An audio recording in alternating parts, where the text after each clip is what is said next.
Welcome to Module 7, Newborn Nutrition and Cares.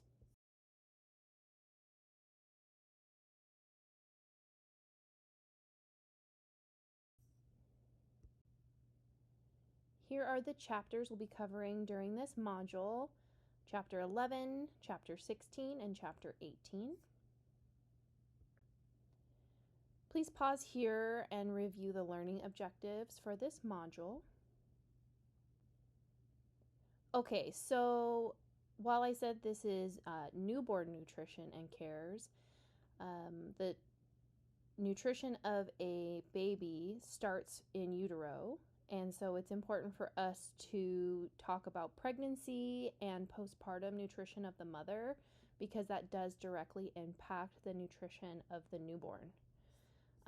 During the reproductive period, nutrition is critical because it becomes a determinant of lifetime risk of chronic diseases for both the pregnant patient and the fetus.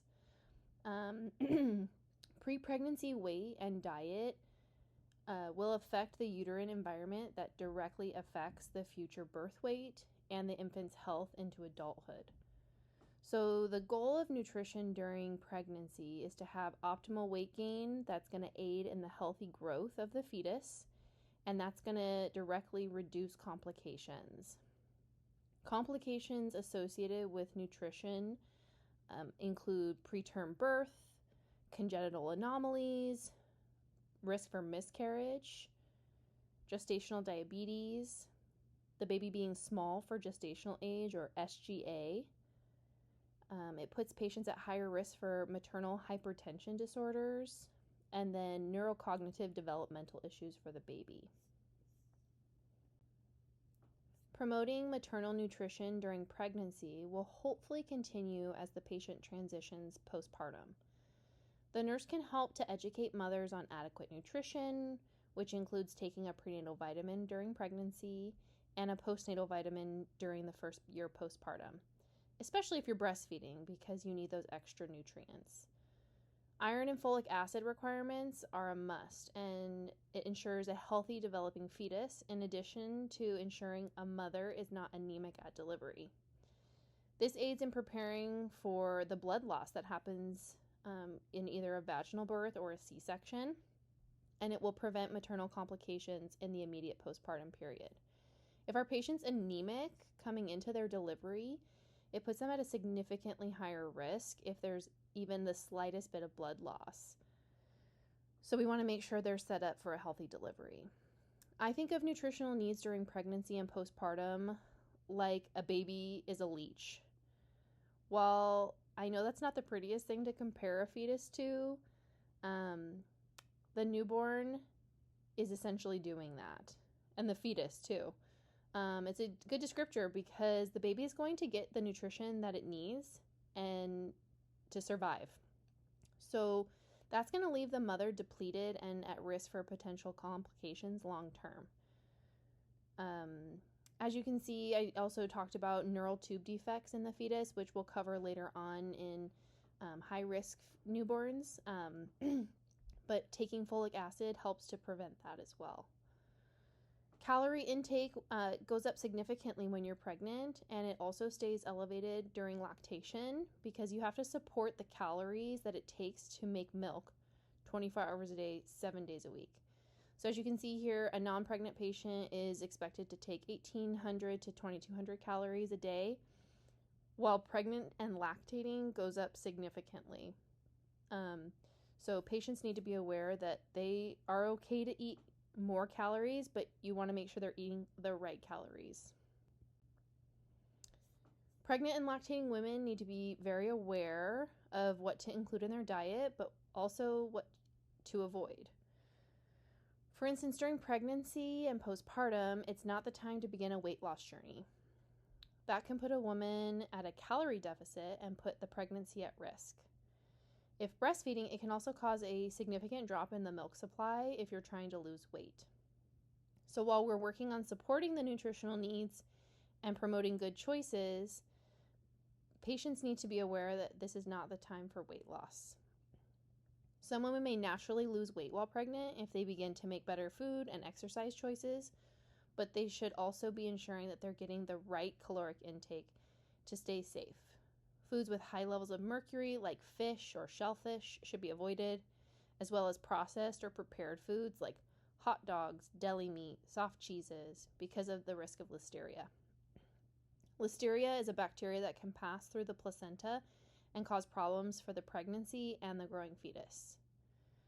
Okay, let's talk about sugar. Sugar while pregnant is actually fine, but we want to educate on limiting excess sugar because it can increase the risk of blood sugar problems and lead to complications later in pregnancy. Caffeine is another hot topic in pregnancy because it used to be that avoiding altogether was recommended, but now studies have shown that if a patient can limit their intake to 200 to 300 milligrams per day, caffeine is actually okay in pregnancy and while breastfeeding. So I have a picture right here. What does 200 milligrams of caffeine look like? So a can of soda is about 40 milligrams. A plain chocolate bar is about 25 milligrams. A tea is 75. A mug of filtered coffee is 140. Cup of instant coffee about 100. And an energy drink about 80. So as you can see, patients can have a little bit of caffeine and still be healthy.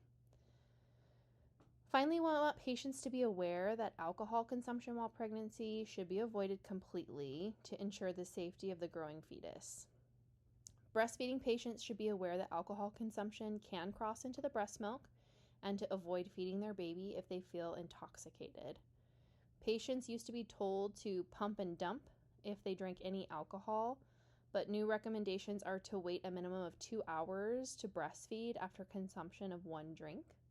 It's important that patients are educated about the risks and benefits so they can make an informed decision and keep themselves and their babies safe and healthy. All right, let's talk about healthy weight gain during pregnancy. As you can see on this slide, it's going to discuss the approximate weight that's going to be gained during pregnancy due to the changing female body.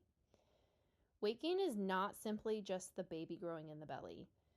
It's an increase in blood volume for both mom and sustaining the pregnancy, a growing uterus going from the size of your fist to the size of a watermelon, breast tissue that's expanding to make breast milk, and a woman grows an entire organ, the placenta, which is a significant piece of pregnancy that grows each week. Amniotic fluid that surrounds the fetus, and the woman also having an increase in fluid retention. A small amount of fat tissue growth will happen for the woman, but most of these categories are standard for all women to gain weight during pregnancy. There are a few factors that a patient will need to be aware of, and doctors are now basing a healthy weight gain in pregnancy off the patient's starting BMI. So the thought is if you're starting with a high BMI, your need for maternal fat increase is minimal. Patients that have a BMI of 25 or greater will be counseled to keep their weight gain low. Gone are the days of eating for two, no matter what your size is, to be the excuse. Having that high BMI at delivery sets patients up for a significant risk for complications and also risk for poor birth outcomes. So as you can see on here, the approximate total weight gain suggested is 24.5 to 31.5 pounds, but that's really dependent on your starting BMI. The postpartum period is a roller coaster of emotions and changes for the entire family. But the mother is extremely vulnerable during this time. Think about the most physically demanding thing you have ever done.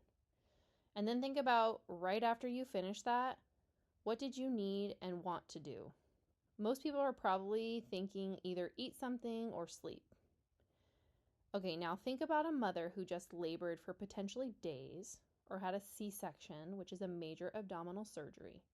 She's lost blood, she's lost sleep, and probably she hasn't eaten a whole lot in the whole part of her labor.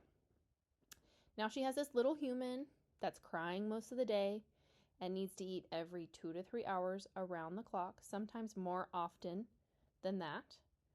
She's trying to keep this tiny human alive, and she's now sleep deprived, dehydrated, and most likely just eating whatever she can grab quickly and with one hand. Postpartum is one of the most difficult times to take care of yourself. Fatigue and physical stress can take over and prevent a mother from caring for herself and her most basic needs as a human. She'll need support and reminders to take a few minutes to eat something high in protein. She needs to hydrate and ensure she's replacing the nutrients essential to heal herself and the nutrients essential to make breast milk for her baby. So just keep that in mind when you're taking care of these patients. They might seem like they're doing okay, but encourage them to have that support, even if it's just having somebody feed them or fill their water. As you can see, they need 84 ounces a day to stay hydrated when they're postpartum.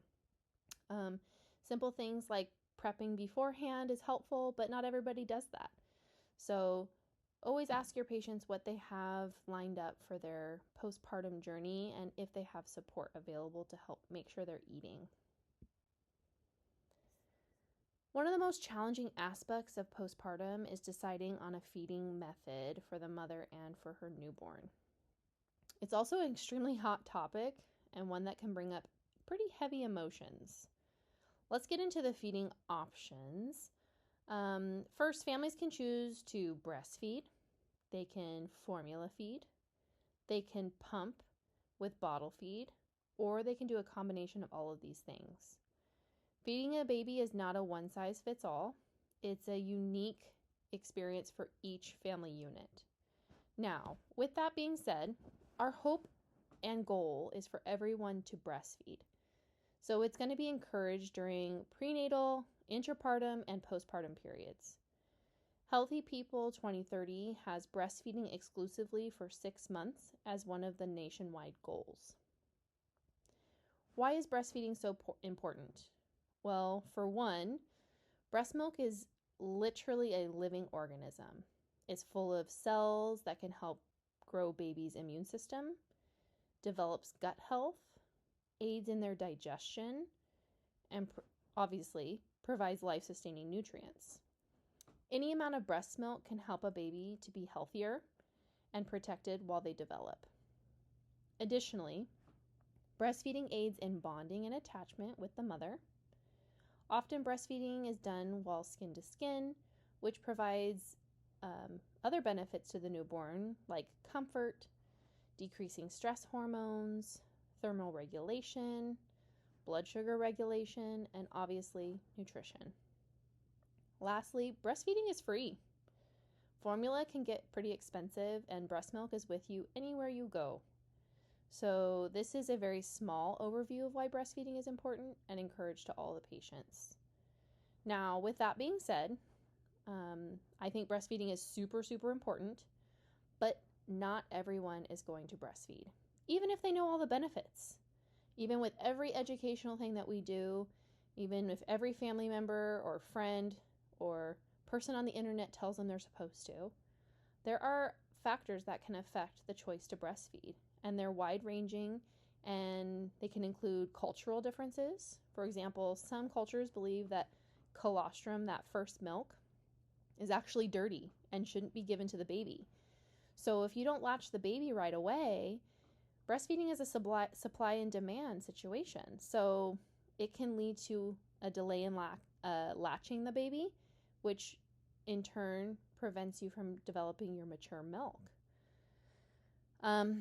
Elements of modesty prevents breastfeeding. So if you're in a culture where they don't want you to expose your chest, it may deter people from breastfeeding or limit breastfeeding and they don't have enough milk supply because they aren't latching enough.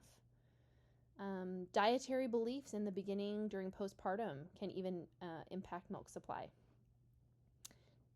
Next, culturally in the U.S., we live in a culture that impacts breastfeeding significantly through our employment demands. More women are working full-time jobs, which significantly impact a breastfeeding journey. Our maternity leave in the U.S. is pretty appalling, and many women are required to return to work after 6 to 8 weeks postpartum. which most patients at 6 to 8 weeks are barely getting their breastfeeding journey in a stable place. So if they return to work, now they're going to need to pump when they're away from their baby to sustain that milk supply. So many women at that point make the choice to supplement with formula or to stop breastfeeding altogether once they've returned to work. Additionally, other things that can impact breastfeeding are breast surgeries, cancer, diseases, and even the mental health load that comes along with breastfeeding. So, as a healthcare professional, we're looking for factors where we can intervene that would be supportive and provide a knowledge base for our patients. We can help patients get lactation support inpatient and outpatient, as well as educate on how to breastfeed, the advantages of it, and methods that will lead them to success. But the thing we can do for our patients that is the most important is to support and respect whatever choice they make, because it's one of the most difficult journeys they're ever going to go on. Often when I encounter someone who's decided not to breastfeed, I'll simply sit down, look at them, and ask if they mind telling me why they came to the decision not to breastfeed. I always tell them, no judgment, I just want to know. Most patients are pretty open, and it allows me to know if it's an education problem or if they truly know their body and what works for their family, and they're confident in their plan. Once I know that they are educated and know their plan, I'm not going to bring it up again. Simply, education will increase the likelihood of successful breastfeeding experiences, but it does not mean everybody will breastfeed. I've had many encounters with patients who have had really bad experiences with a nurse who essentially bullies them into trying to breastfeed. So I make it my mission to never do that, because after breastfeeding now 2 babies myself, I know how hard it is, and I know how mentally, physically, emotionally draining it is, and I understand why people choose not to do it. But I also think it's wonderful, and I support it 100%. Here are some examples of how feeding a baby can look. A mother who is pumping and bottle feeding. You can see that picture. A mother who is breastfeeding and pumping the other breast. One who is breastfeeding and using an SNS system, which you may actually see in postpartum, which is a supplemental nursing system.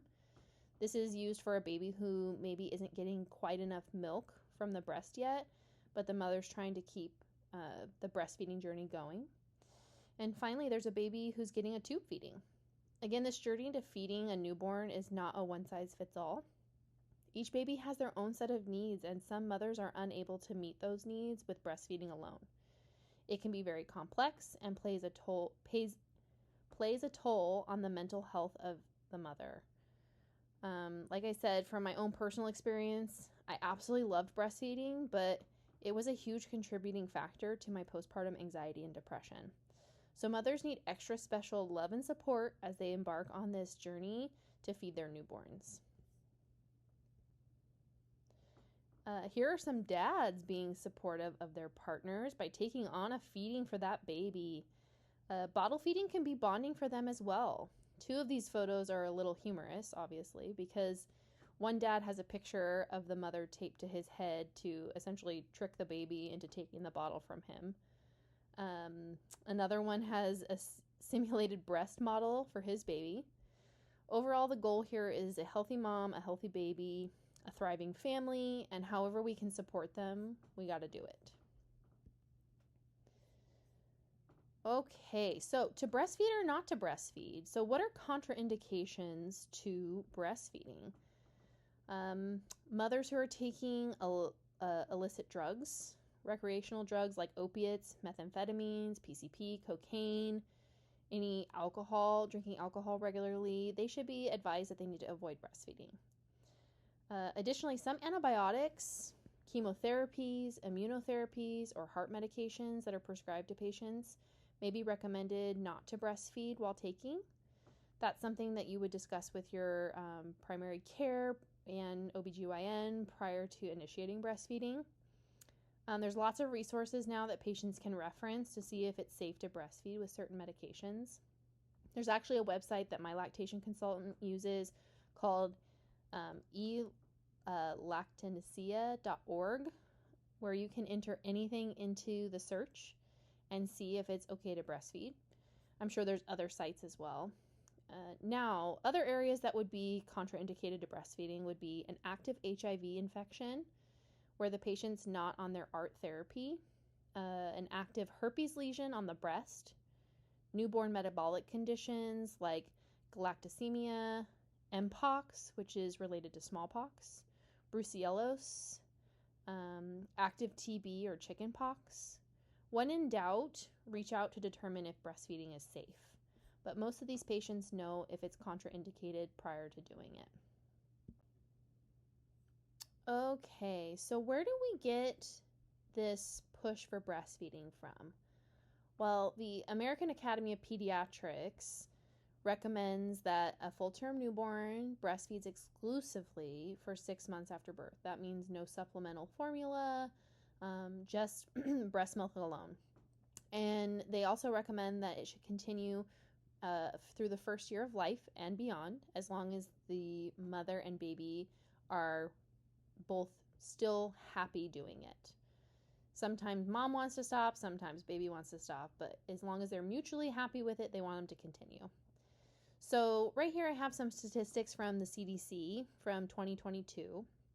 So this is kind of just breaking down what it looks like in 1 year of who actually starts breastfeeding and who continues. So 85.7% of babies were breastfed in some way at delivery. By 6 months of life, only 62.1% of those babies were still breastfeeding.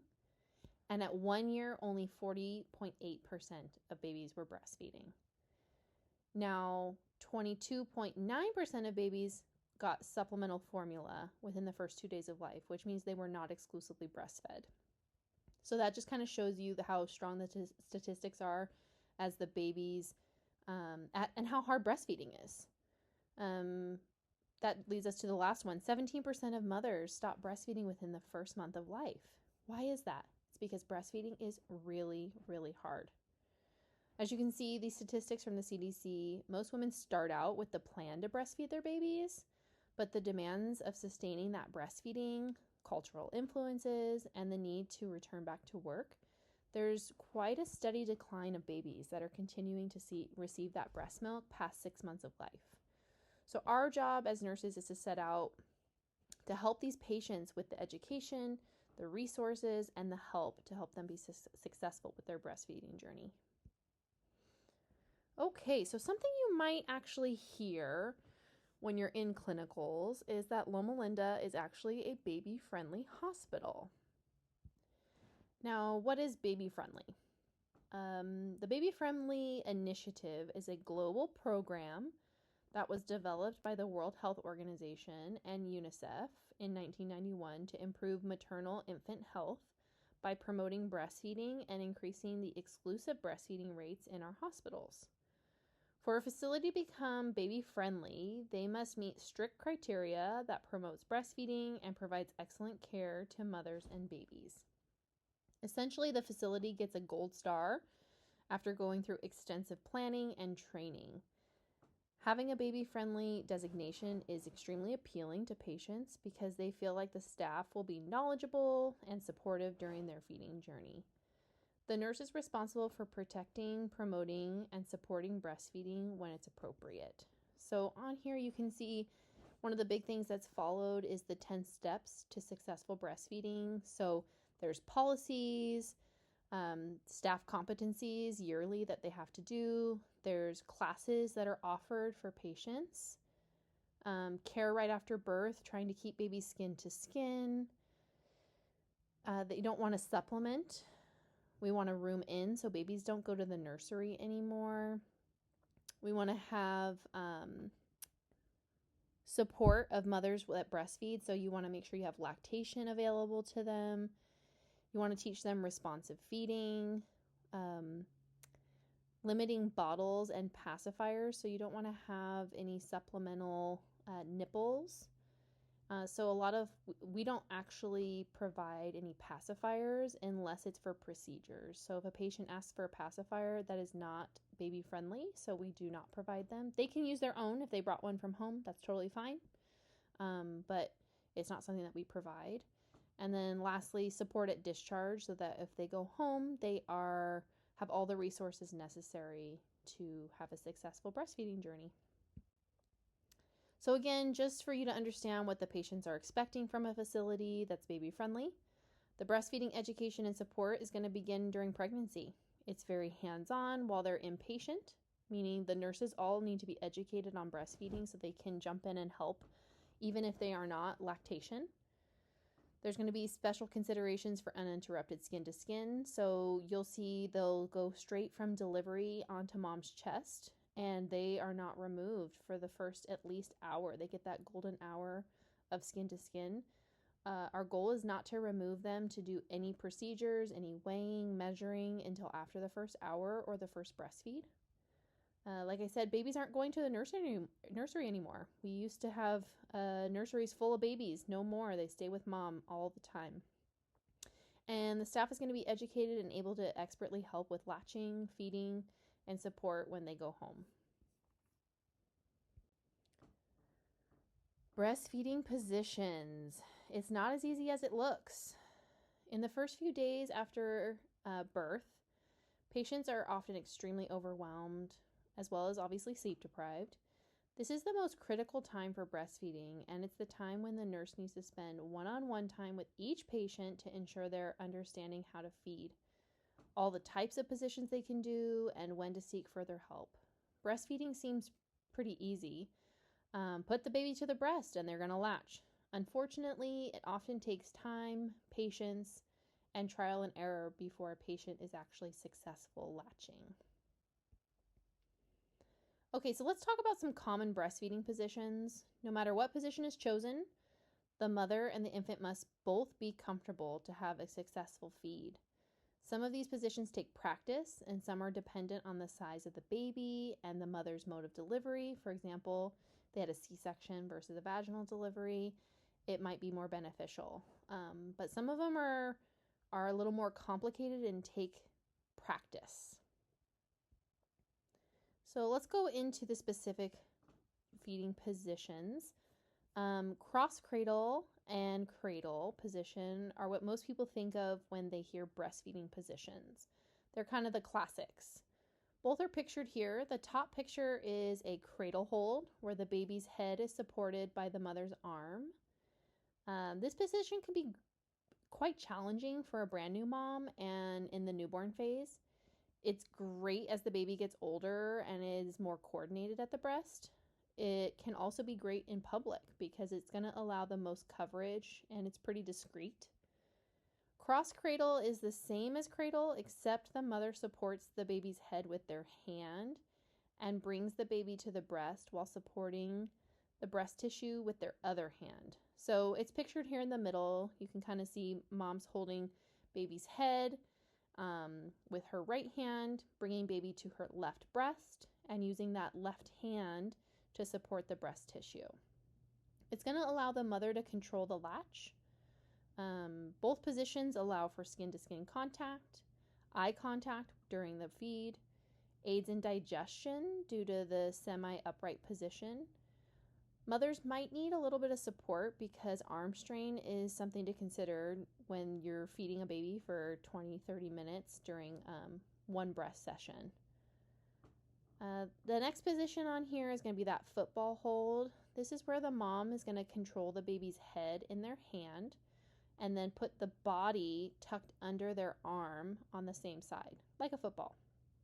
This position is wonderful for C-section mothers to avoid the contact on their incision. Also, women with large breasts may have difficulty in cradle or cross cradle because the breast tissue, it's really hard to see around. In football, it really allows the control of the head and great visualization of both the baby's nose and the nipple. If a patient has twins, it's also a great position to get both babies to the breast at the exact same time. I absolutely love this position. It's a great way to teach patients how to see a good latch versus a poor latch because you're really able to visualize the baby's mouth opening and getting the breast tissue into the mouth. As the patient becomes more comfortable with breastfeeding and the baby is easier to achieve that good latch, patients can do a more relaxed position like side lying and laying back. These are both wonderful in the middle of the night. As long as the patient is educated about not falling asleep while feeding, you want to make sure that baby's airway is open and they're able to visualize, but it's a very relaxed position. They're also great for C-section moms because it puts less pressure on that wound, and a latch can be achieved with minimal moving on their part, so it helps control pain.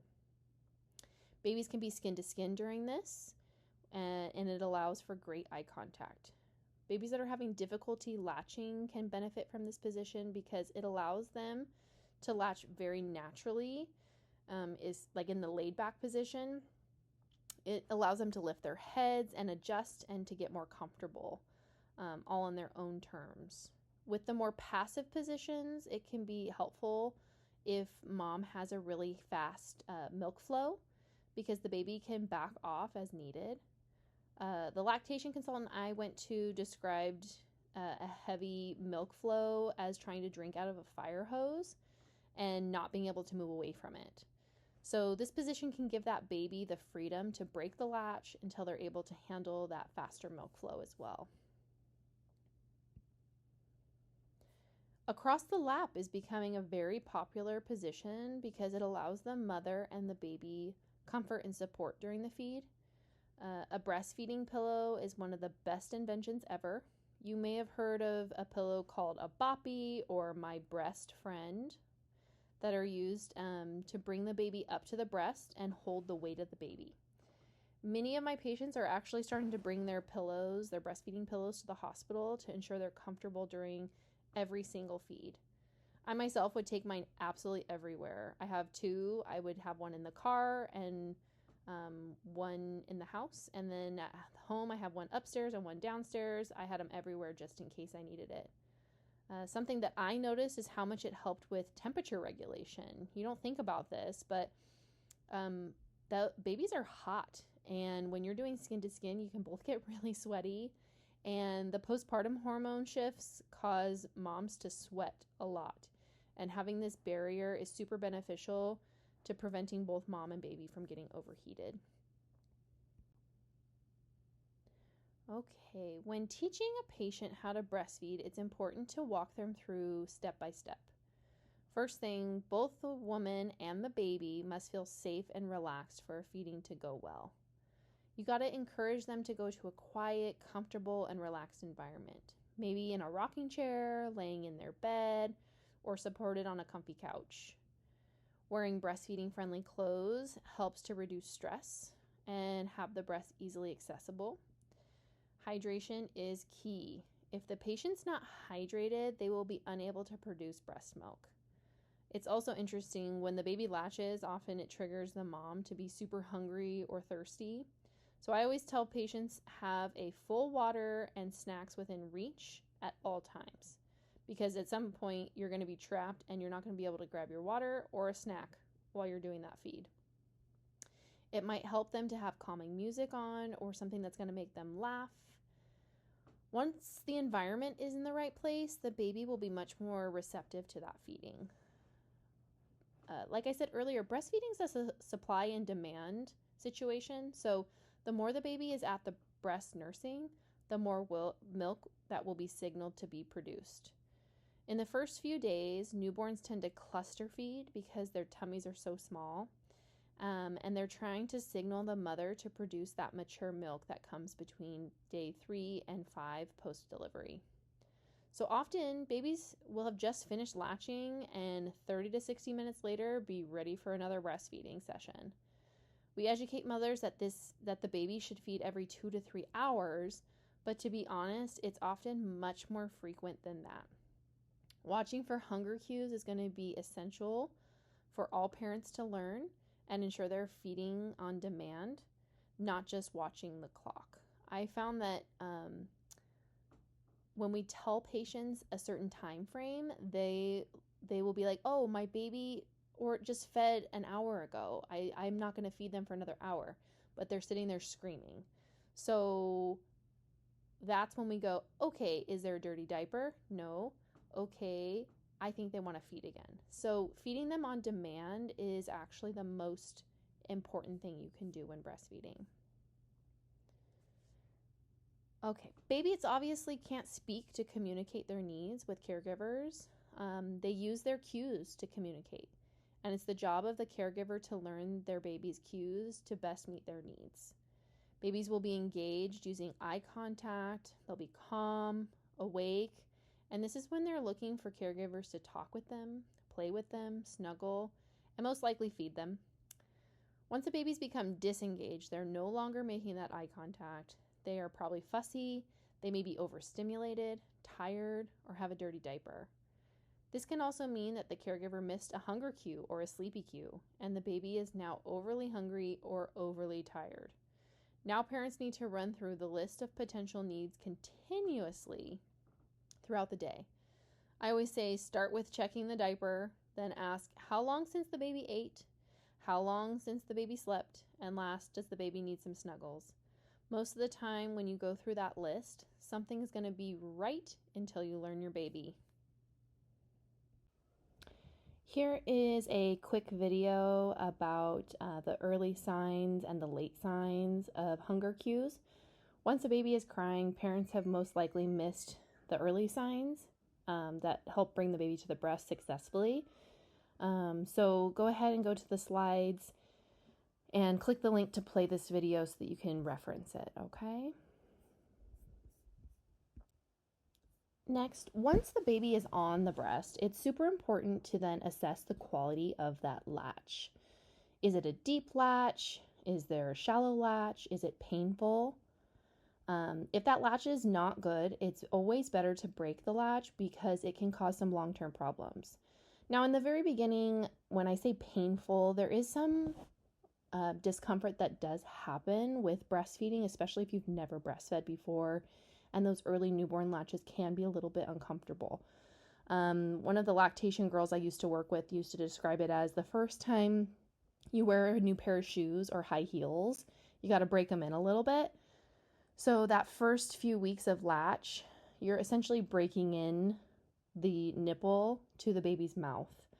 Now, when we're talking pain, it's more that pinching, sharp pain, or if you notice any redness on the nipple afterwards, sign of skin breakdown, that would mean that there's a bad latch. In the early days, that newborn might not actually be hungry enough to empty both breasts completely. So we need to educate the mom to alternate between feedings and make sure that they know which side the baby nursed on last.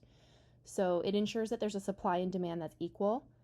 I've always recommended to a patient how to keep track because you're super tired, but you can put a hair tie on the side that you nursed on last so that you know the next time you need to go to the other side. So then they just have to switch the hair tie to the other arm. Some people use apps. Sometimes the apps can be a little bit overwhelming because you then start over documenting all the things you've done. So it can be a little less stressful to have something that's not technology based and just use a hair tie. But eventually that baby's going to nurse on both sides realistically and empty both breasts. The other thing you can do is if the baby is nursing on one side and not nursing on the other, you can always pump on one side. So if you are going to go back to work, you can educate your patient that while baby is nursing on one side and falling asleep, you could be pumping on the other side to then build up a supply. And it helps that supply and demand as well. One of the biggest questions that new parents do ask when breastfeeding is, how do I know if my baby is getting enough? Well, we can educate them on a few different ways to assess that. First, and the easiest, is are they peeing and pooping? So if we take in food or water, we're going to pee and poop. If we don't take any food or water in, we will not pee or poop.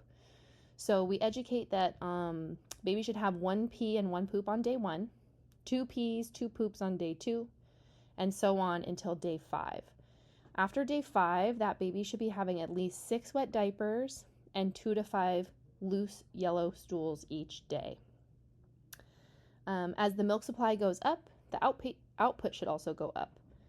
It's important for them to understand that it should maintain at that point. So if for some reason the pees and poops are diminishing, that would be a sign that there is something bigger going on. Okay, another way that they're going to know if their baby's eating enough is if they're gaining weight. So they'll be weighed before discharge, and they'll ensure that they did not lose too much weight from birth. Then they're going to go to their well baby visit at the pediatrician, normally within 72 hours from discharge, and again at 2 weeks old. All of these visit tracks weight and ensures the baby is eating well. Finally, if the baby is sleeping restfully, that's a sign that they are not hungry. So if your baby's able to sleep well, they're probably full and content. Think about when you have a really good meal, you just fall asleep and you're just cozy and warm. So same for a baby. Now, newborns are super tired in the first month after breastfeeding. They're really tired in the first month, and breastfeeding can be extremely calming. So it's important for parents to understand that a baby needs to be woken up to have a full feed if it's been over 3 hours from their last feed, or if they fall asleep within 5 minutes of latching on. So babies are tired. It's a lot of work to grow and be outside the womb. So if they are super, super, super sleepy, we have to wake them up. The old term, never wake a sleeping baby, that does not apply to a newborn who needs to have the calories to grow and to thrive. So if you put them to the breast and they suck, and they're asleep again, we got to wake them up. So how can we do that? I always recommend undress that baby. Play with their hands. If you're stimulating those hands, then it keeps them awake. You can use a cold wet wipe on their back. So when I would wake up my babies, I would take a little cold wet wipe after I changed their diaper, and I would just kind of run it along their back very gently, but it keeps them awake and ensures that they have that full feeding. When the baby is done, or if the patient wants to switch breasts, teach them how to break their latch properly, because if we don't, we can have skin breakdown or trauma to the nipple. The proper way to do it is they're going to put their finger in between the breast tissue and the corner of the baby's mouth to break the suction, and then they pull the breast tissue out of the baby's mouth. You don't just pull baby straight off the breast, because that will just cause a suction injury. And then after that, we want to avoid trapped air, which is gas, right? So babies need to be burped between breaths or after each feeding. I, in my newborn stupor, was having such an issue with remembering when I was supposed to burp, because my mom, who obviously had 3 babies and knows something, she kept telling me, oh, I was always told you have to burp after 5 to 10 minutes. And instead of using my own knowledge, I kept unlatching my baby and trying to burp her, and she wouldn't burp. So then I was talking to my lactation girl, and she's like, all you have to do is when you switch breasts. So there's no time frame. Stop putting time frames on these babies. Let them nurse, then lift them up, let them burp, then switch breasts. And she's like, and you might not always get a burp with a breastfed baby, because they're not taking on as much air as if they are bottle feeding. So bottle feeding babies will take in more air and most likely have bigger burps and need to be burped more often. So keep that in mind as well. Mothers who choose to breastfeed should always avoid alcohol, excessive caffeine, and smoking. Okay, let's move on to, I have a small video. Okay, these next 2 slides have 3 videos that just kind of help demonstrate visually for you a couple of things I talked about for education, because in postpartum, you might be teaching your patients, with the assistance of your nurse, how to do certain techniques. And it's really important for you to have some kind of frame of reference. So I talked about the breaking the latch, and so here's a quick video on breaking the latch. So go to these slides and watch the next 2 slide videos.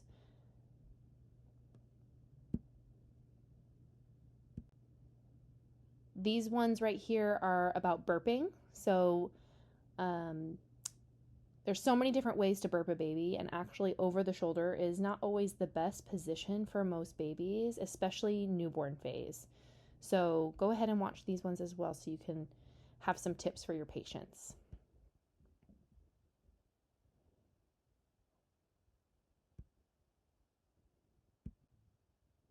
Okay. Here is just an FYI on how nurses are going to be assessing latch on the unit. It's very similar to how we score them at birth using the APGAR scoring, but it's called Latch Score, LATCH. It's a breastfeeding charting system that provides a systematic way to score patients' latch during an individual breastfeeding session.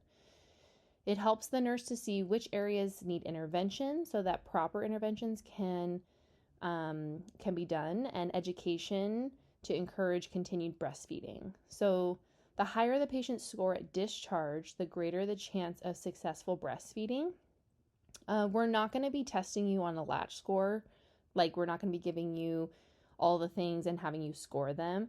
But you will see this done in a clinical setting, so it's important to understand what's going on. So we're scoring them on the actual latch, which is L. If you can hear audible swallowing at all from the newborn. A, what kind of nipple does the patient have? Breasts are not one size fits all. Sometimes we have flat nipples that are difficult for the newborn to grasp. Sometimes you have long nipples, which sometimes it can cause issues. And occasionally you have an inverted nipple. And if you have an inverted nipple, you have to teach the patient how to get that nipple erect before latching that baby.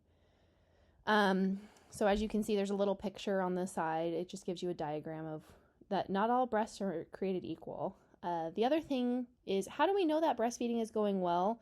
This baby on top, while it is not a newborn, it's a little bit older, that is what we're looking for. You can see those lips completely flanged out. They have most of the breast tissue in their mouth. They're making good eye contact with their mom. They look very comfortable. So that's the C, that comfort at the nipple. Comfort of the nipple is if there's pain, which we talked about earlier, but also comfort for the baby. Is that baby and mom comfortable in their latch? And then how is the hold in the position? Is the mom able to do it on her own? Did she need assistance? So basically, are they completely independent, or do they need the staff to still help them? If breastfeeding wasn't hard enough, patients also need to learn how to assess their own breasts at home and prevent complications. Every day, the patient needs to be asking a few questions. How is my milk supply? Does it seem like my mature milk is coming in? Are my breasts feeling full and then empty after a feed? So is the baby moving that milk? Next, they need to inspect the breast tissue and the nipple. Are there any lacerations, sores on the nipple? Is there redness or pain? Ask how the breastfeeding is going. Is it manageable and improving, or is it still really hard and painful?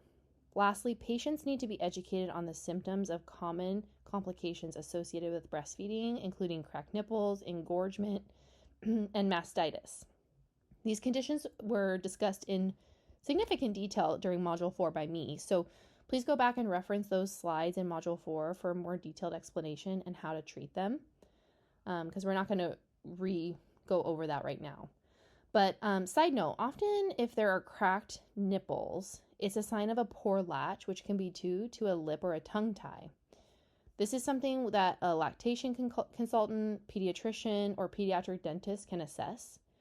It often requires revision with a physically cutting with scissors or a laser to lacerate and cauterize it.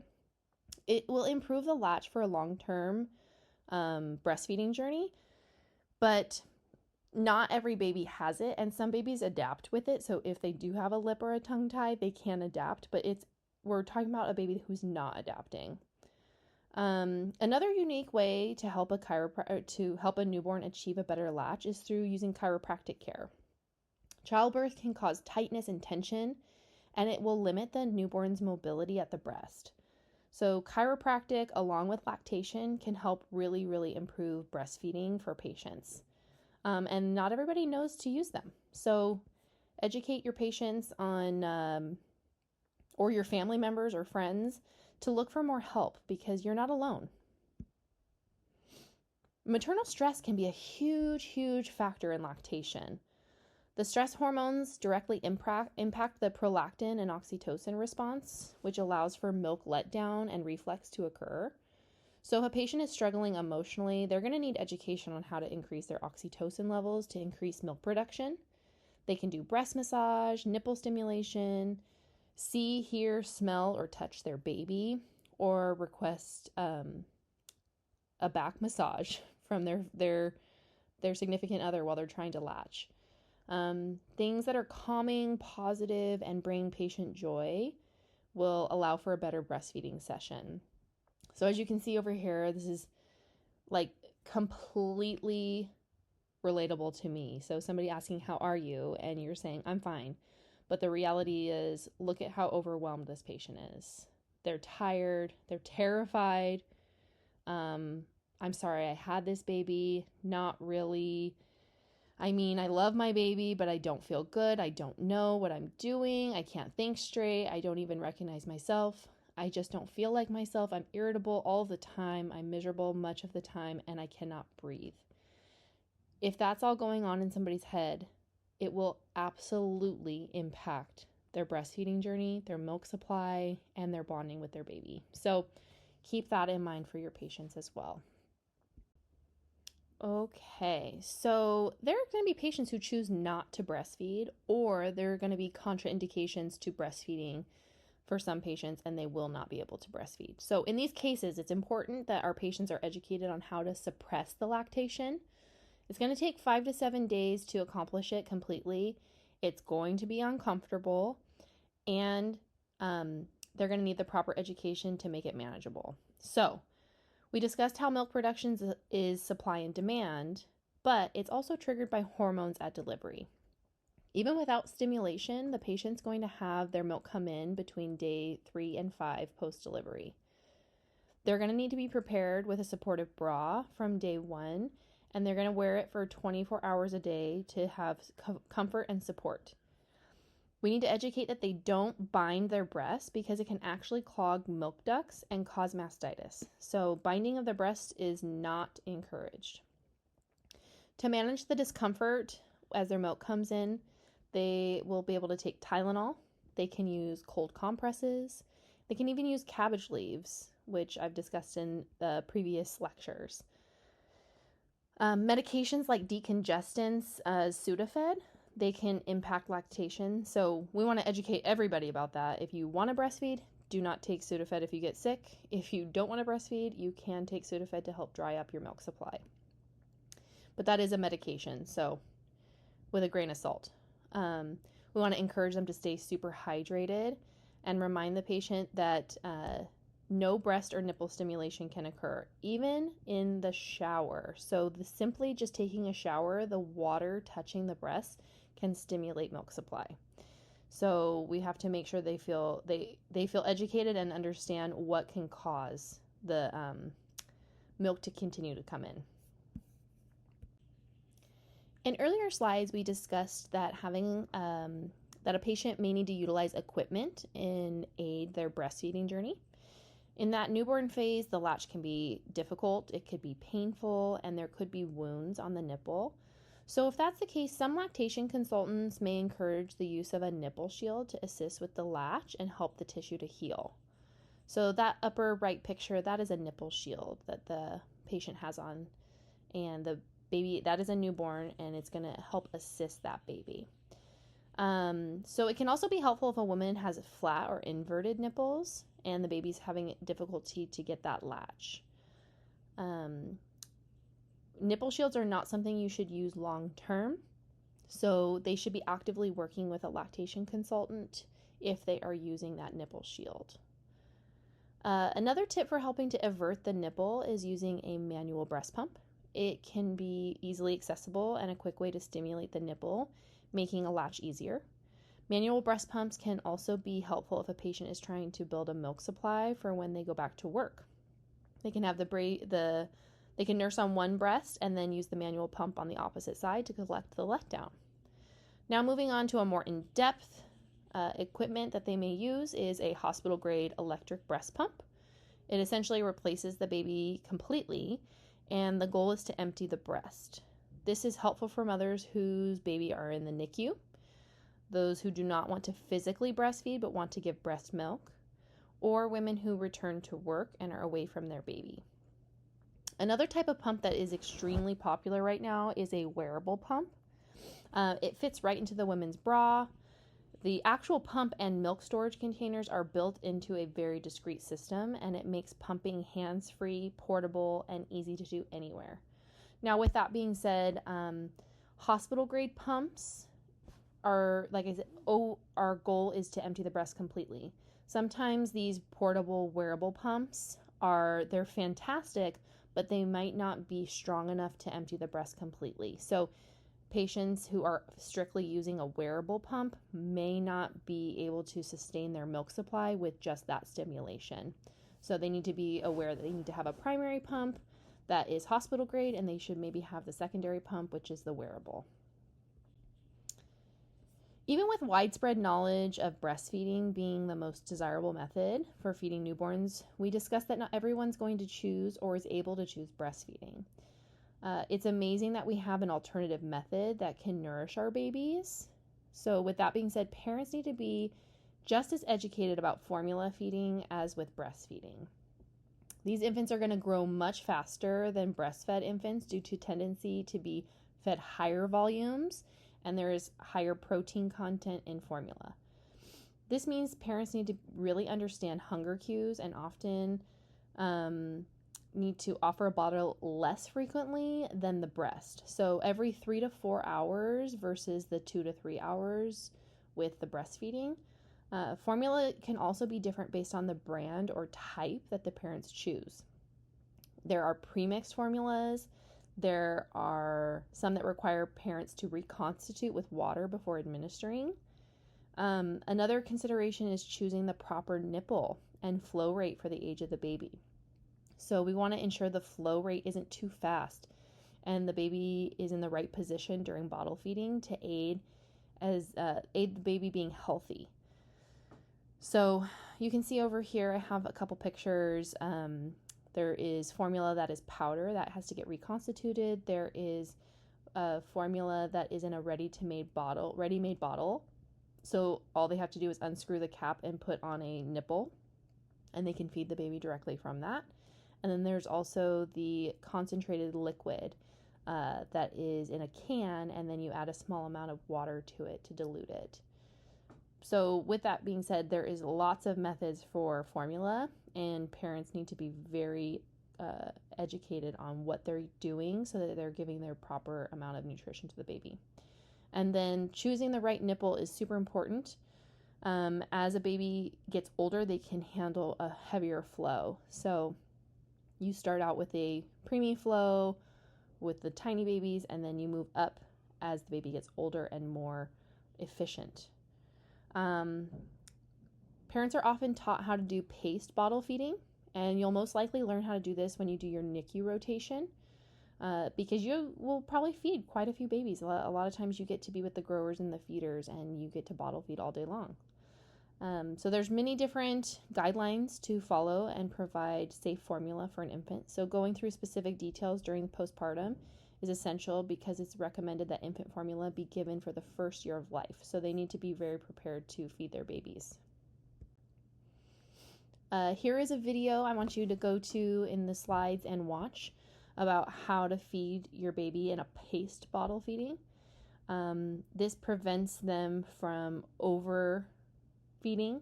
It prevents them from taking the bottle too quickly, and also helps with gas. So go ahead and watch that.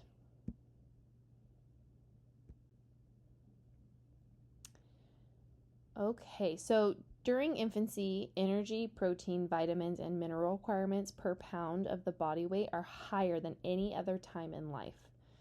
So as you can see on here, the rapid growth and development in this phase leads to birth weight doubling by 4 to 6 months and tripling by 12 months of age. You can see how tiny that baby is, and then by 12 months, how much bigger that baby is. This is the only time in life that we will grow at this rate. There are important considerations for newborn nutrition that many are unaware of. So, why do babies come out and not eat food, just breast milk or formula? Because besides the fact that they have no teeth and are uncoordinated, babies' bodies and digestive systems are immature. They're unable to process foods, simply. Their stomach capacity is limited, and on the day that they are born, about the size of a cherry or a marble. They take in a small amount, process that really quickly, and they're ready for the next small meal. As they eat and the milk changes, their stomach starts to expand, and it aids in that rapid growth. The newborn's immune system is also immature and hypersensitive to invaders. So this can cause babies to be high risk for food allergies if introduced too soon or in a high volume. Common food allergies are eggs, milk, shellfish, fish, peanuts, tree nuts, soy, wheat, and sesame seeds. They all need to be introduced with caution after 4 to 6 months of age. Before that, babies have a high risk for that hypersensitivity response. Newborns' digestion of fats and starches, like in infant cereal, can't be processed due to the pancreatic enzymes and bile being limited until 6 months of age. Finally, babies have immature kidneys, and they're easily dehydrated. So excess protein and minerals can put a strain on the kidneys because they're not able to concentrate that urine until 4 to 6 weeks old. Let's look at these visual examples of a newborn stomach in the first month of life. You can see that tiny stomach on day 1, and it's still fairly small on day 3, but that's because mother's milk hasn't really come in. The increase in volume the baby is taking in will begin to stretch the stomach after 3 days and encourage that baby to feed more frequently. By 1 week, the baby is feeding on a schedule and steadily taking in 45 to 60 mLs, which is about 1 ounce of milk per feeding. By 1 month, the stomach has stretched to the size of an egg, and the baby is going to be taking in 3 to 5 ounces per feeding.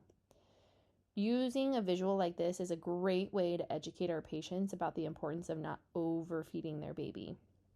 I have a visual aid on my badge at work, and it's a part of my patient education every time I initiate breastfeeding with a patient.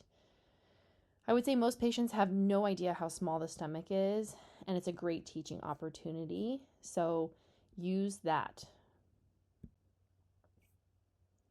Okay, so newborn hydration. So patients think or don't always know that babies don't need water.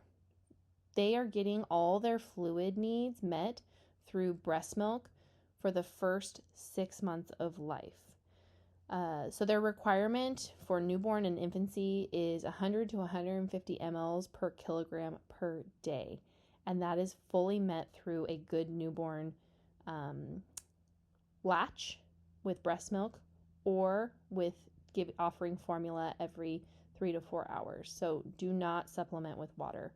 As you can see over here, by 6 to 9 months, that's when you start introducing water, and it's really not a whole lot. It's a little bit with meals, and then it increases as they start taking in more solids. Additional aspects that prohibit newborns from being able to take in solid food include immature musculature. So their musculature at birth is pretty limited. Their head and neck control is non-existent, so it takes time for that to improve. They have to be able to hold up their head and neck to be able to swallow, to chew.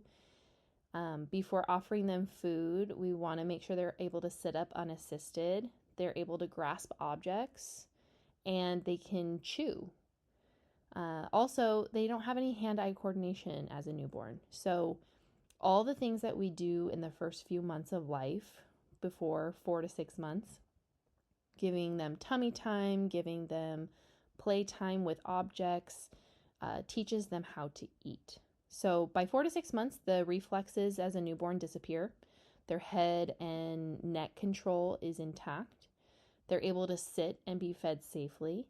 And then at that point, parents can choose 2 different routes to feed them. So traditionally, they were spoon-fed with purees, and that's been how people fed babies for years and years and years. But in the last probably decade or so, they've started doing something called baby-led weaning.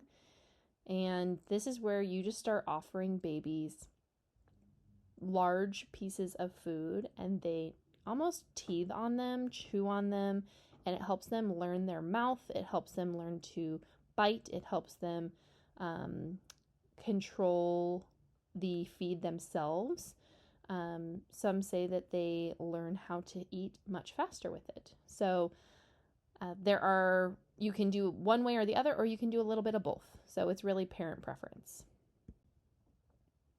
Here's just a quick overview of our goals for a baby at birth. This is kind of just a overview of what we talked about. So number 1, the greatest nutritional needs over the first few months for a baby is going to be protein, minerals, and vitamins. So that's why we want them to breastfeed well, and we want to make sure their formula is being administered properly.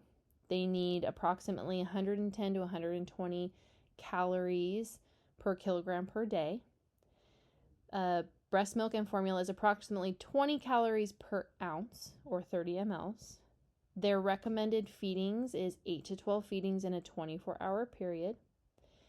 Fluid needs are 100 to 150 mLs per kilogram per day from breast milk and formula until 6 months of age. Then you can introduce water. Expected weight loss for a baby is 5 to 10% after birth. By 2 weeks of age, they should be back at their birth weight or greater. That is why we have them come to their pediatrician appointment at 2 weeks of life, because if they are not back at their birth weight, then we know something's going on with their feeding, and we can get them the resources they need. And then expected weight gain in the first 3 months is 100 to 200 kilograms per week. Babies will be tracked at the pediatrician to make sure they're on the right growth curve, and if they are not meeting those milestones, they will be referred to lactation or to supplement. Okay, so what else are we going to be doing? We're going to be feeding on demand, which we talked about. The baby doesn't have to be on that every 2 to 3 hour schedule. That is a guide, not a rule. That is to keep you from going too long from the last feed.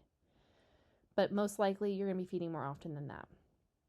Making sure patients understand their hunger cues. They're sucking on their hands. They're rooting, which means they're pushing their head towards the breast. They're looking around trying to find the breast. So parents need to be really good about those hunger cues. We're going to breastfeed every 2 to 3 hours, which equates to 8 to 12 times per day. And we want to be 10 to 20 minutes per breast. So if the baby is on one breast for 30 minutes and still sucking, that's a little long, and you might have an oversupply start in that breast. So we do want to watch the clock a little bit and do switch them so that we're not just sitting on one breast forever. If they're formula feeding, we're going to be every 3 to 4 hours before we offer a bottle, and give them about 30 minutes to drink. We start with about half of an ounce and increase to 2 ounces per feed, because remember, those tummies are super tiny and we don't want to overfeed. Formula is often overfed. And then how do we know they're getting those adequate feedings? We're going to have wet and dirty diapers. They're going to be gaining weight, and they're going to be sleeping well at night.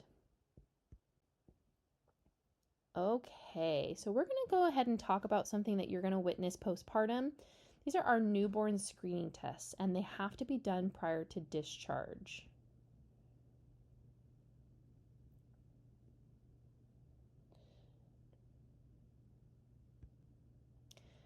Newborn screening has been one of the most successful public health programs of the 21st century. Newborns often appear to be healthy, and these screening tests are to identify newborns that have conditions with severe complications if it's left untreated.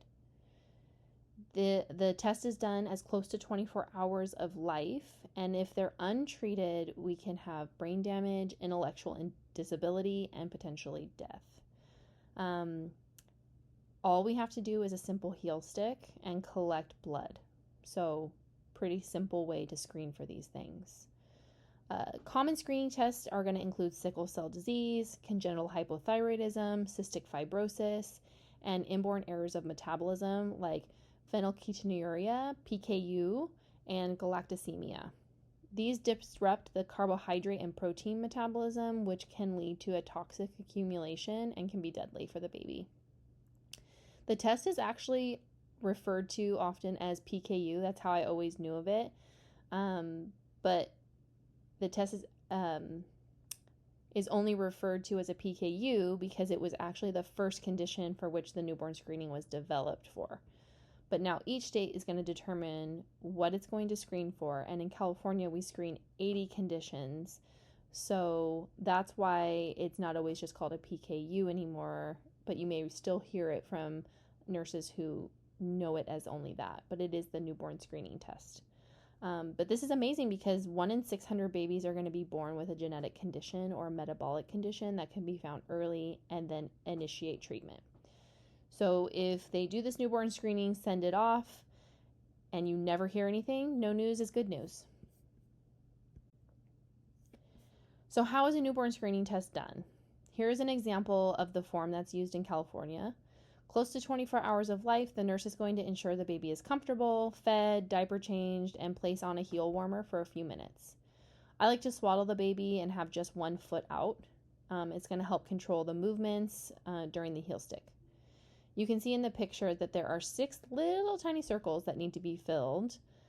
They have very specific requirements. The circles have to be filled. They cannot go too far outside of the circle, and it must be completely dry before being sent.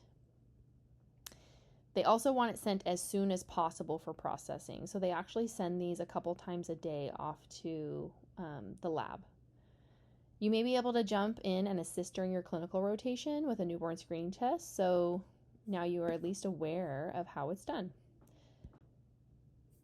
And this is from the California Department of Public Health. This is a video on what the newborn screening is and how we do it. So go ahead and pause and watch this video.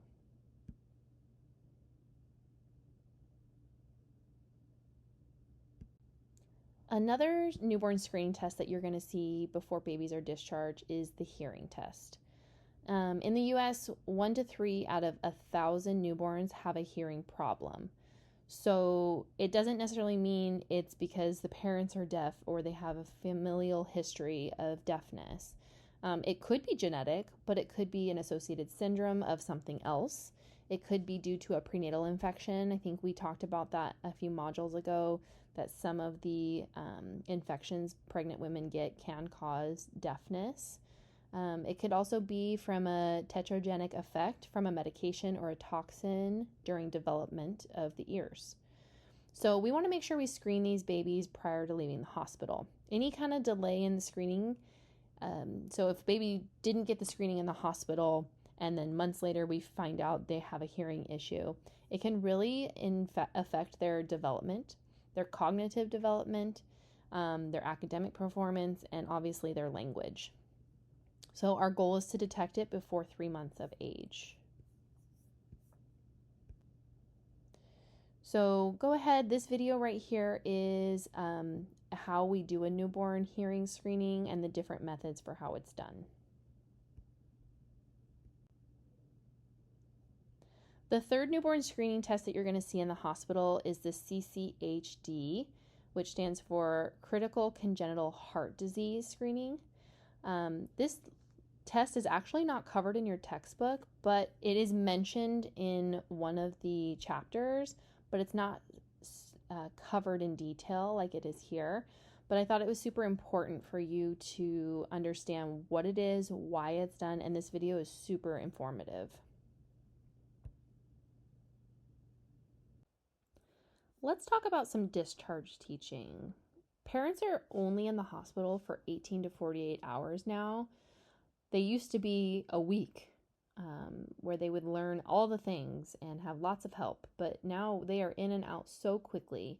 And if this is their very first baby, the discharge education provided can be extremely important to successful few weeks of life with their baby.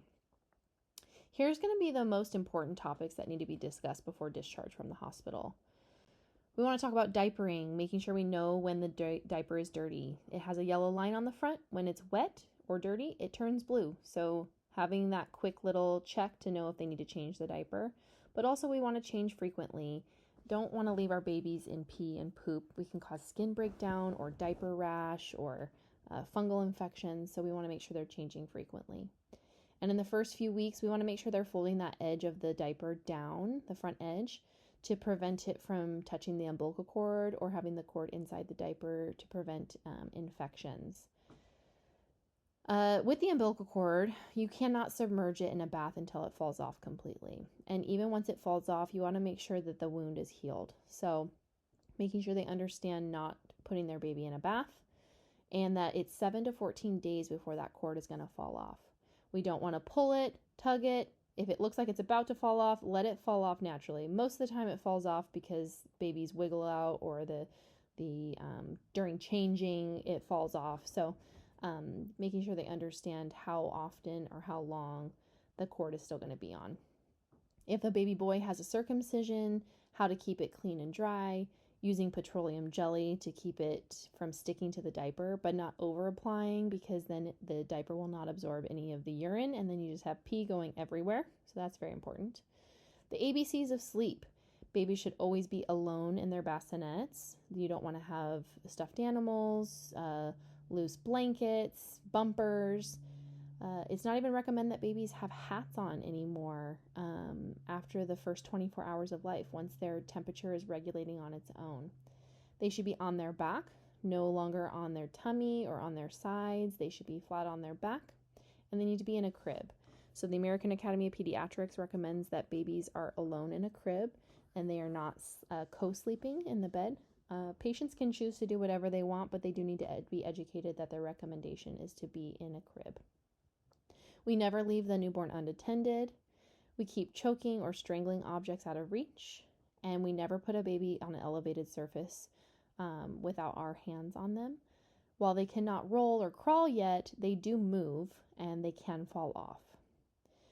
SIDS, sudden infant death syndrome prevention. So all the ABCs of sleep help us prevent SIDS, along with avoiding cigarette smoking, sick people, and washing our hands. Shaken baby syndrome, that is simply overwhelmed parents not understanding what to do with their baby and overwhelmed start shaking. So we want to make sure they are aware that this is a normal sensation to be overwhelmed, but to reach out for help and to set their baby down and take a breath, ask for somebody else to step in, reach out for resources, and never shake your baby. Car seat safety, every state has their own regulations for this, but in California, our regulation is rear facing in the back seat and at least until 2 years of age. That is a lot of information, and there's probably even more than that, but those are the big hot topics. And parents are going to feel very overwhelmed and not remember most of what's discussed. So it's extremely helpful to send them home with physical printouts of information and important numbers to call if they have questions. At Kaiser, the postpartum discharge teaching is followed up with a pamphlet that has all the essential and important things to reference. And I still have it hanging on my fridge because it has like poison control and important numbers so that in an emergency, if you aren't sure what to do, you can run to that, and realistically, the important numbers are going to be on there to reference. Finally, patients are going to have follow-up appointments scheduled for 2 to 4 days after delivery with the pediatrician. The hope for this appointment is to ensure a healthy baby and no problems, but it's also a great time to identify any weight issues, feeding issues, dehydration, jaundice levels, and overall health of the baby. The importance of this appointment needs to be stressed to the parents, as well as what newborn warning signs to be aware of outside of the appointment. So here are some of the big signs that parents need to be aware of. Any temperature of 100.4 or higher in a newborn is 100% not okay. They need to go to the ER. Any forceful, persistent vomiting, more than just spit up, because babies are easily dehydrated. If they're doing something like that, there'll be 1, dehydrated, and 2, something else is going on. If they're refusing to feed, breast or bottle, we have to have that intake. If they won't do any intake, something's not okay.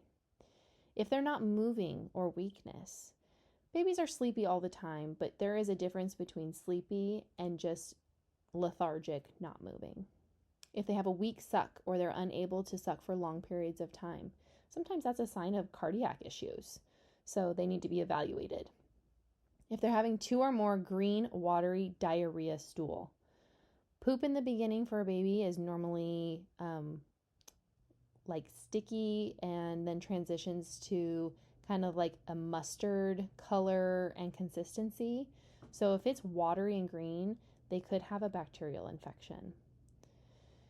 If they aren't having enough wet diapers or their bowel patterns have changed, they need to be assessed. We talked about that lethargy, the not moving, the excessive sleepiness, inconsolable crying, extreme fussiness.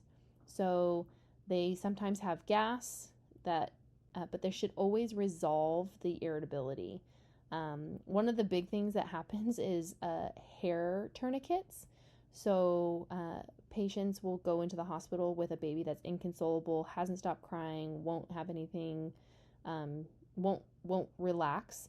And the first thing they'll check for is there any hair tied around their fingers or toes, because that can actually happen and it can be extremely painful. So that's one reason. Another reason could be a neurological issue. So they do need further assessment. Any abdominal distension, and obviously any difficulty or labored breathing. I always tell patients that if there's any concern or question, to reach out to a pediatrician office or take them in for evaluation. The health of the baby is the most important thing, and often mother's intuition is right. If you feel like something is off, it most likely is. So tell them to get them checked. Okay, so here is the end of our module today. If you have any questions, feel free to reach out. Don't forget to go back and reference those videos in the slides. Super helpful information there. Okay, have a good day.